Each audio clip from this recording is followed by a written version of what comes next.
Hey everyone, welcome back to the show. You're about to hear part 2 of our story with the Utah State Board of Education. So I'm just going to say a few buzzwords here, and hopefully they'll ring a bell. Reading skills. Learning to read versus reading to learn. SB 127? Okay, if at this stage you've not had a light bulb moment, check out our previous episode. Suddenly, it will all make sense. Trust me.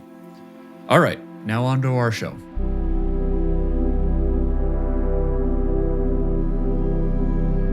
This week, we're in Utah again, back to the world of education and literacy, trying to solve a really important issue. How do we improve our reading skills?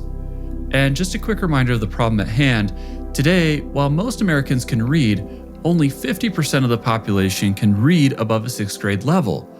That bears huge consequences for people's quality of life, their ability to navigate the world, look after themselves, or get a good job. So something needs to happen in our schools. That's why in Utah, after the pandemic, there was a bill passed with a rather lofty goal. By 2027, 70% of Utah students would be reading at grade level by 3rd grade. So in this episode, we show you how Utah is doing the homework. And sure, it's not 2027 yet, that I know of, but today we're going to peek behind the curtain to see what the bill has accomplished so far. Here at MGT, we've got an insider that can help us with that. We're kind of talking with USBE. They know this trend. They know their kids are not reading on grade level, right? All of them. And so it's like, okay, what does this work look like? And how do we tackle it together in different ways? So ready to hit the books? Let's go then. Often when we talk about social change, we think about protests, new laws, people helping people, and stories of redemption and justice. But social change, it can start with recognizing statewide issues and making a commitment to improve. Social change is a new education journey for both families and teachers. When you go towards a goal and you have a coach and you have structures around you and support, most of the time you're gonna get close to that goal. This is Impact in Action. On this podcast, we travel around the country to see what social change looks like on the ground. We tell the real stories behind every life-changing impact solution. We're MGT, a provider of specialized technology and advisory solutions. Social transformation is what we do every day. So let's take you to the heart of the action. Today, we're back in Utah with Savannah Hunt and Susie Estrada, and a brand new guest from MGT, Sarah Iannucci. Impact in action is tangible results and difference for kids on a daily basis.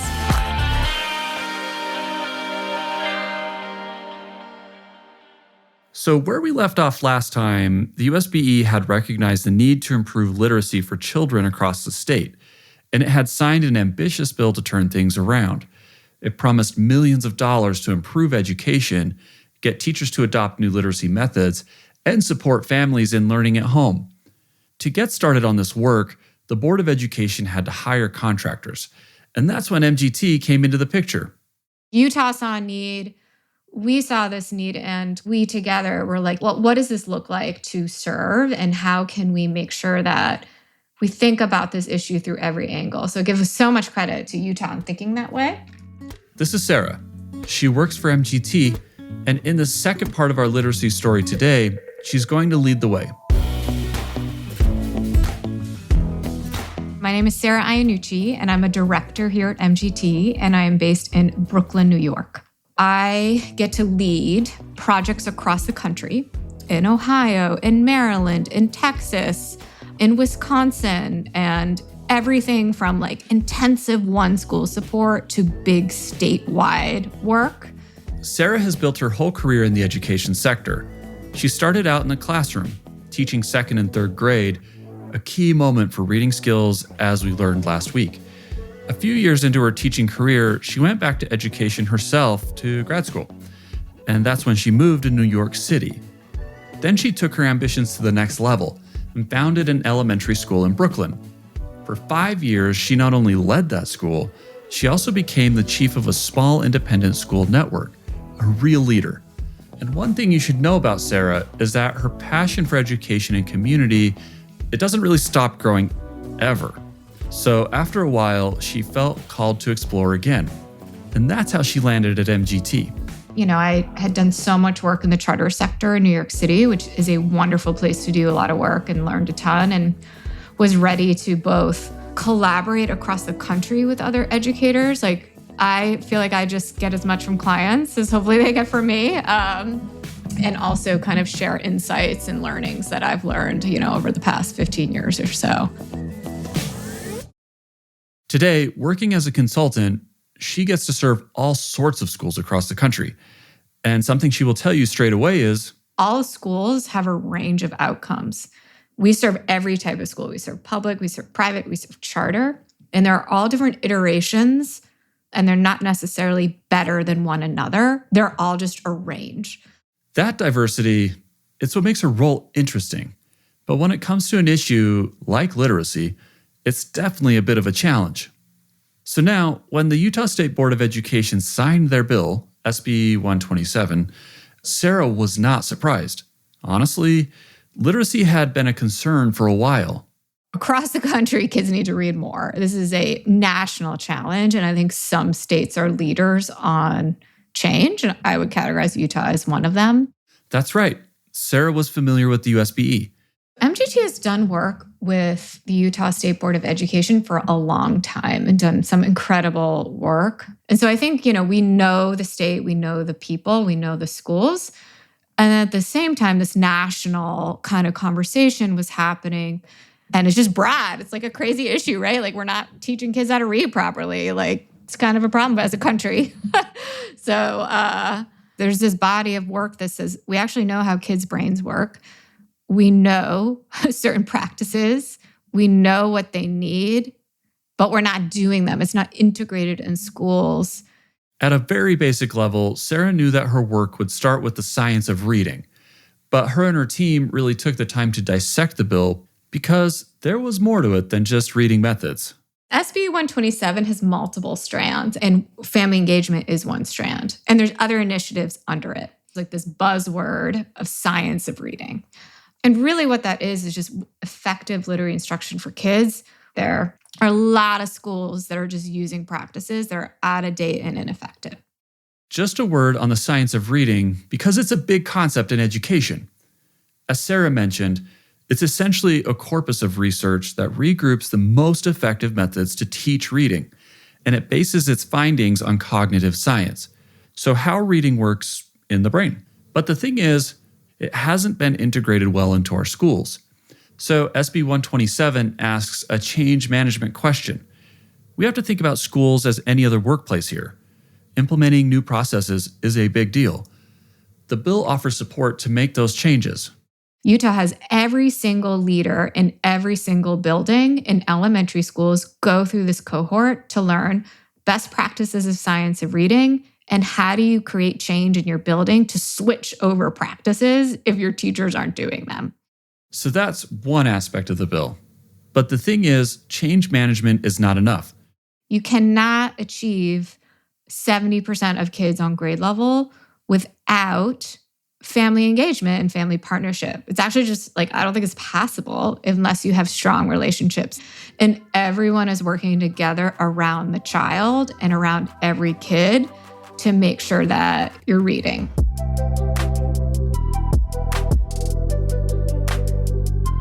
That's right. It takes both educators and family members to start new reading habits, which is why SB 127 wanted to look specifically at family engagement. So to hack this together, MGT had a plan. We mentioned it briefly in the last episode, so today we really want to hone in on the details. To start, Sarah and her team built their literacy strategy on a model, the cohort model, a tried and tested method that they knew would be a good fit for this. So let's talk about it. The cohort model, it was a fundamental part of this. So cohorts mean a group of schools go through this training or experience together. And why we find that powerful, it probably makes perfect sense, is that the work is really hard. And also adults learn just as much from one another as they do from an outside vendor. And so there's power in connecting schools together to solve this problem collectively. So the idea was these schools would work together. First, in a group setup, they would host professional development days to give teachers all the information that can answer the question, I don't know where to start. We're teaching certain concepts. We're teaching best practices of family engagement. We're teaching best practices of literacy. We're sharing information and helping people process that information. Like, what are the best practices? Like, we're filling that in for people. What are group experiences for people to process this new information and solve problems in a systematic way together? On professional development days, it's really all hands on deck. And then afterwards, Sarah and her team would offer a second opportunity for learning. Each school would meet one-on-one with MGT to digest that content and work on their goals. So sometimes it's like, you know what, I just need one-on-one coaching to really only talk about my school and my stuff. It's basically like going to office hours. The third thing that MGT did actually came from USBE, something to make sure that all of the content that would be absorbed in this process, it wasn't going to just be content. They said, hey, MGT, we like all these structures, and we want to make sure that people are really seeing this. And so we also put on model regional literacy events at least twice a year. We will partner with one school in the cohort, well, two schools in the cohort, because we do twice a year, and we will help them put on a big literacy night that matches the context of their school. We open that up to all schools in the project.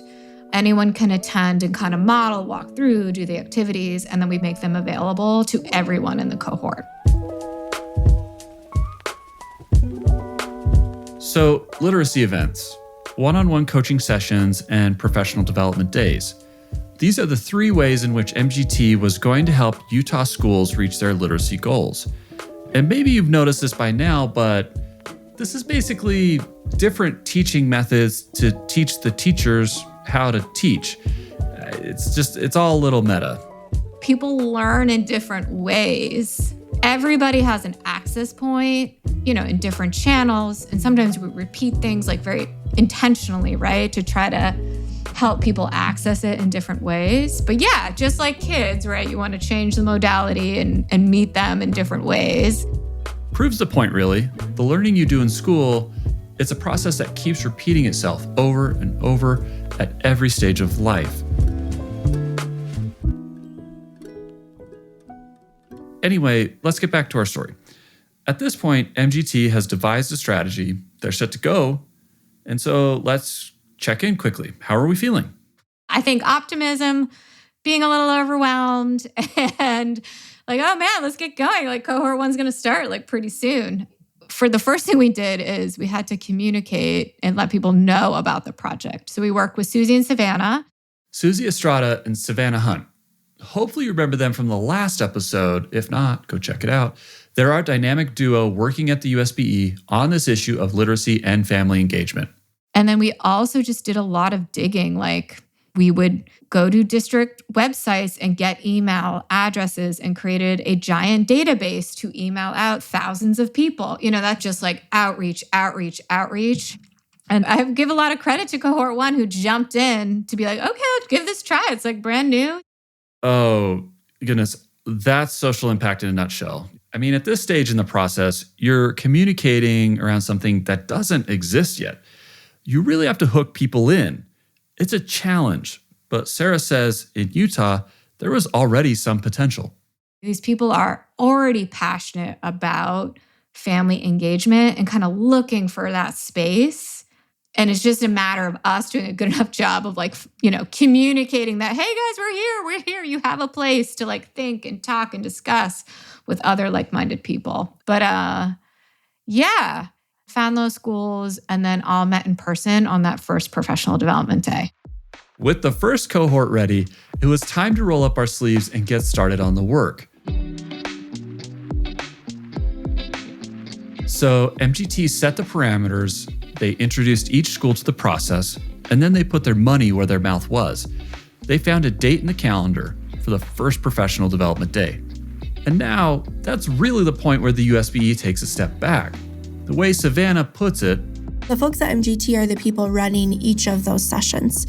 They're doing the bulk of the work in managing and coaching within the cohort. They decided that how many coaching sessions each person's getting, how many collaborative practice sessions there were, how many in-person professional development sessions there were. For example, the very first professional development in-person session we did, it was a full day, and they had designed it to be about half science of reading in the morning and then half community engagement in the afternoon. We go theory and research, but highly practical so that schools can apply information. For example, we use a lot of work from Dr. Karen Mapp out of Harvard. Quick note here. If you've never heard of Dr. Karen Mapp, she has a great book called Beyond the Bake Sale, The Essential Guide to Family-School Partnerships. She writes about how home education and school education go hand in hand and offers tangible solutions to make that partnership work. So for professional development days, Sarah and her team take that kind of research and they make it very practical. So that might look like, if you think about communication to families, there's a lot of things there. There is, how do teachers communicate to families? What's the ratio of positive to negative communication a family gets? How does the school send a newsletter home? What language is the newsletter home? How does the school communicate about events to families? There's like a million things under communication. So we're gonna pick like one aspect of that, and we're gonna break it down and show a model and help people find a very practical way to apply the information. Because what we want to avoid is, oh, this sounds great in theory, but yet I have no idea what that means. So you see there's a lot that went into that first day. Afterwards, the team gathered feedback from schools and moved on to the second phase of the cohort, individual sessions. Every person in the cohort has specific goals that they set based on their schools. So I think when we really get to know people is through these one-on-one coaching points, because that's when, we really can hear what are the specific challenges that you're facing toward your goals. For example, like I think a literacy night event that they tried to put on and turnout was just like, okay. And they're like, okay, let's like unpack that. Okay, what happened? What did you do? And just like, okay, yeah, if we do two things differently next time, like get a little family input and track some data on the night, it's going to be better next time. So week after week, cohort members will try new things, see what sticks, and track their progress. Now, today we want to go through some of the common solutions that schools in the first cohort found. If you're an educator listening in, these might not all apply to your school, but they are a roadmap. Let's start with the fundamentals. We know this now. Educators and families need to work together on the issue of literacy. We hear this from some of the schools of like the parents never show up. The parents don't care. It can be really easy to jump there. Okay, let's reframe that and think about kids come from parents and you are in a partnership here with this kid, right? Like the parent has information about that kid and the teacher has information about that kid. And if we share and collaborate information, like that kid's going to learn more. Education is not very easygoing.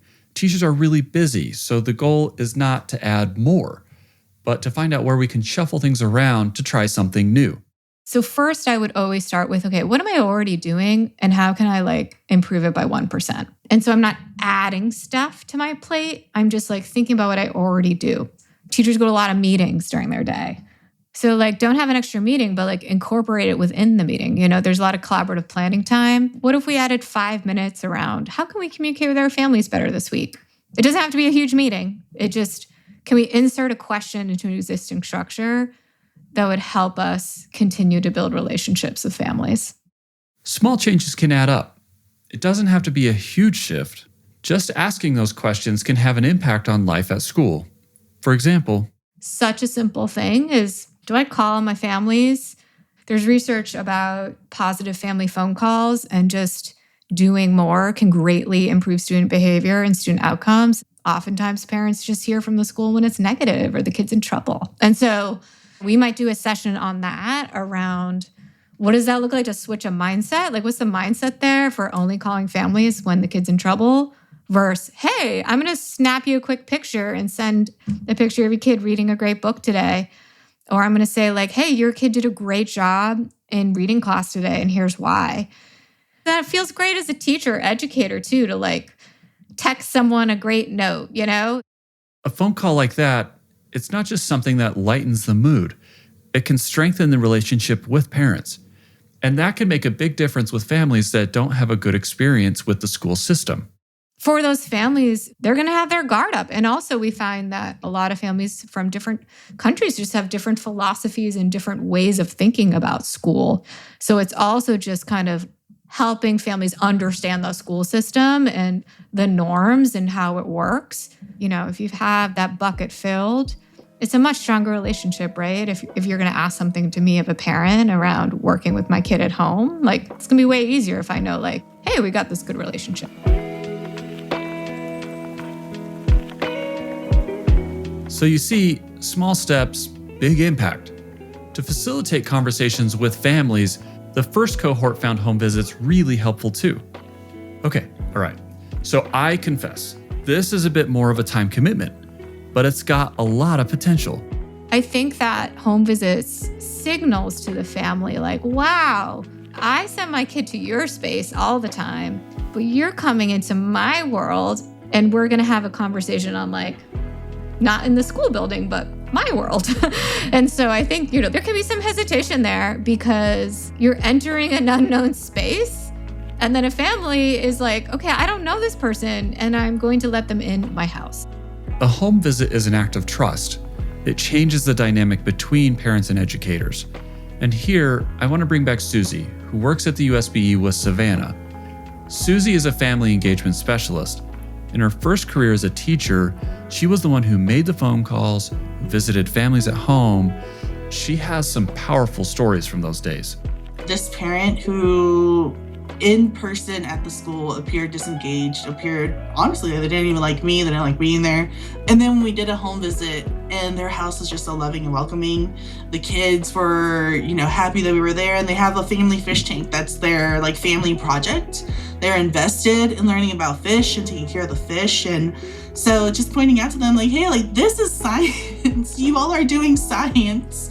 So it's just like capturing that for them and celebrating, and then hearing their stories. We have parents, there's one parent that was struggling with substance abuse. There's that fear of, if I admit this, like, am I going to be penalized? Am I going to be judged? Like, is anyone going to help me? And so really, people are complex and messy and things are hard. And that doesn't mean that they don't care or they're not trying or, whatever.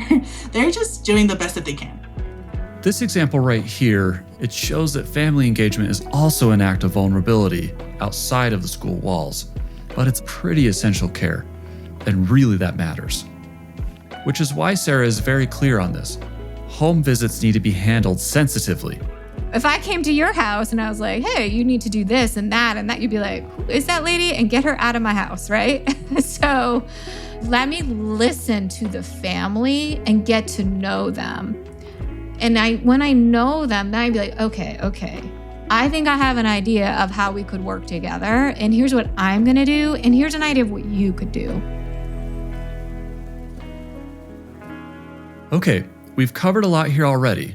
So to recap, if you want to improve literacy at your school, start with family engagement. Step 1, build the relationship. And now step 2, inform parents on what needs to be done. Give them access to your toolkit. You can start with simple things like attendance matters. We say this all the time, sure, but let's explain it too. When you're learning to read, every moment of practice makes a difference. When she was a principal, Sarah would say, whoever comes to school the most is going to be the best reader. That's what it is. When they miss the first half hour of their reading class, and the teacher runs the sound cards every day, like what sound is A and what sound is B. If a kid misses that a lot, there's like gaps. You're missing hours of reading. So just at a very basic level, if you can get your children to spend time reading, you're already helping. In this case, quantity leads to quality. And yes, this means that what happens outside of school matters too. Families need to know that. And then if I'm reading at home, I'm accumulating minutes. The minutes matter, and I'm getting better. I'm figuring out more words. I'm like sounding them out. I might be asking someone like, what is this word? What does this mean? Right?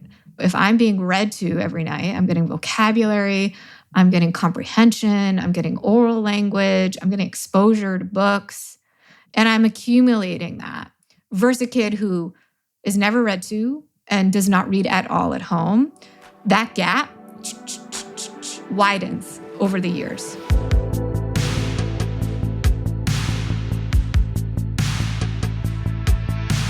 So make contact with families, build trust, and then give them the tools to help kids at home. If you've hacked that, you're in a pretty good position to engage students and families at school. This is the next step. How do we bridge that gap between the home world and the school world? How do we get families to step into the building? Well, this is when literacy events become relevant. Holding a public event is something that can activate a community. And here, it's important to say, there's not just like this cookie cutter way that we're always going to do it the same way, because the kids are different, the school is different, the families are different. So if you want to put on an event, the first question you need to ask is, what does the community need? Get ready to brainstorm. What are the needs of the kids? Where are teachers at in this? And where are families? And then very collaboratively design the event, because it's at their school, so it's not my school. And so we also want to make sure the event, we're helping and we're accelerating progress, but ultimately it's for the school. For example, the first literacy night that Sarah and her team put on. The school leaders were amazing and wonderful, but at first we had suggested like, hey, maybe we just do this in K2. And they're like, no. We need this for our whole school, because our fifth graders are still struggling with phonics. And we want to set this up so it's open to everyone across the school. For the first literacy night, that resulted in a series of sessions on syllables, letter sounds, fluency, reading aloud to kids, the whole lot. But the event itself, it wasn't just about teaching. The school also had like just amazing partnerships in place. So they have a relationship with the rugby team out of a local college, and the entire rugby team came to the event and helped up and ran setup and ran check-in and ran the pizza. We had the library there. The teachers were amazing. They led the activities, because when the teachers lead the activities, it's powerful for families versus like an outsider. And then they also brought in like a local author, and they brought in musicians from their community. And so really leaned into the resources around that school. A literacy event can become something bigger, a community gathering, something that really everyone can rally around. And in this case, it was a real success. Over 100 families showed up. It was like parking lot was full and like cars down the block. But I think what's important is that was that school's heart, and so it felt like that school. And so we surveyed families after the event, had something like 98% of families said they would do the activities at home. I mean, that's an incredible success rate. But I really want to say, if you put on a family engagement event and it doesn't work out, like if people don't show up, take it as information. There's going to be a small subset of parents who don't show up. But you can create the conditions in your school to welcome as many families as possible. So for example, okay, no parents showed up at the event. What time was the event? What was the communication of the event? And how did that all play out? Were families included in the decision of when that event was? The other thing, we mentioned it briefly before, but there are many ways to host a literacy night. As Sarah said, no cookie cutter way. So if you're an educator based in a rural area, and you know that the kind of community gathering we mentioned is not super feasible for you, come at it from a different angle. In our next one that we're doing, which is in a completely different part of the state, it's in a more rural part of the state, we're also showcasing a smaller event, because one of the things we want to show and model, right, is like, yes, you can have this like hundreds of people event with 10 community partners, or you can run it for targeting kids who are behind in reading in 3 grades. And we're particularly communicating to those families and designing activities around the bottom 30% of those grades and creating a summer series for them where the parents have a really clear plan of what to do over the summer. So that's like really different than what we did in November, but we're trying to model different ways to go about addressing the needs of your families and kids. Ultimately, what Literacy Nights teach us is that the school is a social hub for families, so let's adapt to them. School events are an opportunity for dialogue and feedback. So really, when you see families step through the door, you're already moving towards your goal. I mean, to give you an example, just speaking about Cohort 1, one school quintupled 5 times participation at their literacy events from where they started. Another group had great turnout at grade level events. And then we have this other school who have done like 3 literacy nights. And every time they just get more and more families. So they're like, keep doing it, they keep trying. And every time it's like, okay, we're gaining steam. And when schools intentionally focus on something like that, it gets better. What you focus on gets better. And it feels good to get some results. I mean, the work in Utah is far from done, but it's promising. The next step for Sarah and her team will be to repeat this process with a new set of schools. Cohort 1 is wrapping up in December of this year, and they have gone through majority of structures. Cohort 2 is pretty early on in the process. We launched them in the fall, and then we're actively recruiting and enrolling Cohort 3. So if you're listening to this and want to join Cohort 3, I don't know, check those notes of the podcast and join. Hey, wait, Sarah, that's my job. But yeah, do check the show notes. So this year, Cohort 1 will wrap on their work with MGT and the USBE. And that's a really big step. The state of Utah is going to see what the full spectrum of the work looks like and what they can realistically achieve by 2027. But for now, they're hopeful. Here's Savannah from the USBE. We're up into 96% of people talking about that they feel more capable of doing their work. I think that MGT just gave them some guidance.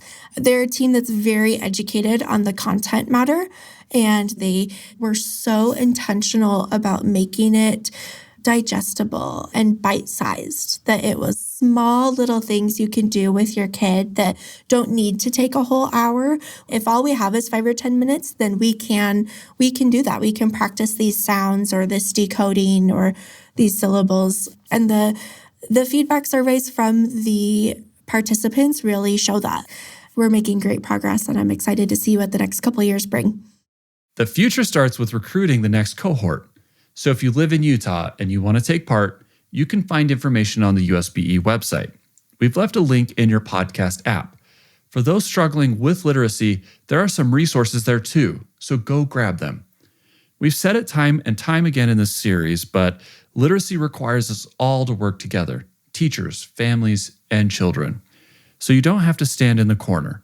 Just reach out. We've come to the end of our story with the USBE today.